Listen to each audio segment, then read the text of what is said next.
All right, I would like to explain to you guys how to get to iStation.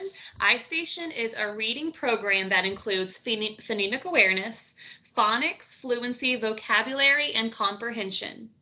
Right now, we would like for your child to take an initial assessment in iStation that will take about 30 minutes.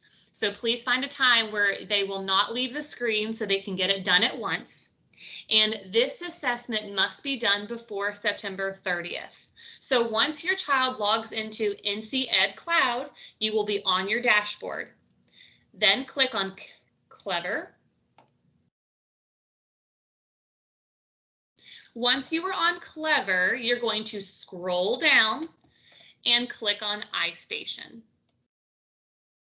Then when you click on iStation, a pop-up message is going to appear.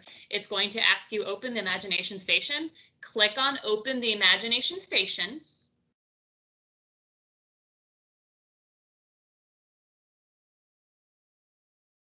And you're going to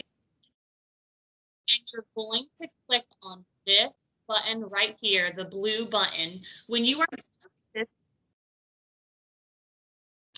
are done with this assessment, it will tell you the end and a sun will be setting and you will come back to the screen. So you will know when you finish this. All right, when you are done, you may log out. Let us know if you have any issues. Thank you.